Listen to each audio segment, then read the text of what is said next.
Welcome back. ہم بات کر رہے ہیں مشرق وسطیٰ کے حوالے سے اور اس میں جو حل ہیں اور پاکستان کے لیے جو مشکل صورتحال ہے جہاں اہم ہے اور پاکستان جو اپنی اہمیت منوا بھی رہا ہے کہ مذاکرات اور مل بیٹھ کر کچھ چیزوں کو آگے بڑھایا جا سکے جس کے تحت امن کو یقینی بنایا جائے اس پہ. لیکن ساتھ ساتھ جو مسائل بھی آ رہے ہیں خاص طور پہ اگر ہم دیکھیں امریکہ کی بات ہوتی ہے, ایران کی بات ہوتی ہے, لیکن ہم بھول رہے ہیں کہ اسرائیل کہیں بھی ڈسکس ہماری گفتگو میں بھی نہیں ہوا, جبکہ جو مین رول ہے اس سارے جھگڑے کی جو وجہ ہے وہ اسرائیلی قیادت اور اس کی پالیسی ہیں. گدی صاحب انیشیٹ بھی انہوں نے. گدی صاحب آپ کیا سمجھتے ہیں کہ اسرائیل کو آپ کیسے اس سارے معاملے میں جو امن کی کوششیں ہیں اس کو ڈسٹرائے کر دیتا ہے, اس کا کوئی بھی ایکٹ کوئی بھی بیان, تو اس کو دنیا میں اس پہ بات کیوں نہیں ہو رہی ہے؟ اور ہمارے پروگرام میں بھی ہم نے بھی شاید ابھی پہلے دو جو حصے ہیں پروگرام میں اس میں بات نہیں کی. آپ کیا سمجھتے ہیں؟ دیکھیں ویسے تو اس پہ لمبی ڈسکشن ہو سکتی ہے. ویری بریفلی ایک دو چیزیں, ایک تو انیشیٹ انہوں نے کیا اسرائیل نے, تو دیر فور اور اس کا اور پھر لگاتار ان کی طرف سے اٹیکس ہو رہے ہیں ایران کے اوپر.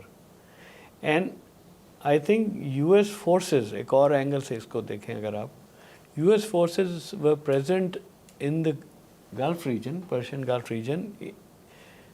ان کی جو بیسز ہیں یا ان کے فورسز ہیں they were for defensive purposes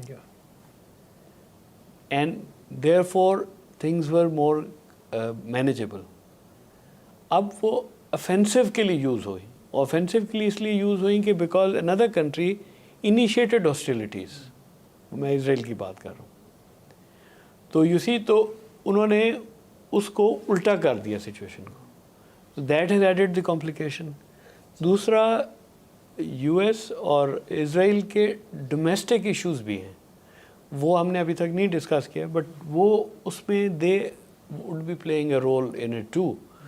the U S domestic situation, اس میں ڈفرینٹ فیکٹرز ہیں, اور اسی طرح اسرائیل کے اپنے, اور ان کو جو ان کے پرائم منسٹر ہیں اسرائیل کے, ان کو تو آلریڈی سارٹ آف ڈیسیژن ان کے انٹرنیشنل کرمنل کورٹ کا بھی ڈیسیژن ہے ان کے خلاف, and plus domestic factors, compulsions, تو وہ بھی رول بیچ میں پلے ہوتا ہے یا افیکٹ کرتا ہے.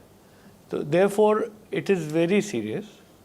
But at the same time میں جو تھوڑا بہت ایکسپیرئنس فارن منسٹری میں یا فارن پالیسی سے یو ایس کے حوالے سے میرا ہوا, I am for the first time seeing change in the U S domestic opinion also. For the first time, I would say. Anti-Israel. Ji. And we need to distinguish between Jewish people and the Israeli. These are two different this thing. They may overlap a bit, but or there was resistance to Israel's role even within America also. اور leading intellectuals کئی کہہ رہے ہیں. 1 2 president Trump کا جو power بیس ہے اس میں کوئی تھوڑے فشرز یا کریکس نظر آنے شروع ہوئے. تو those factors are also affecting the outcome of this war اور ڈیولپمنٹس. تو اس لیے it is much more complicated than what it appears in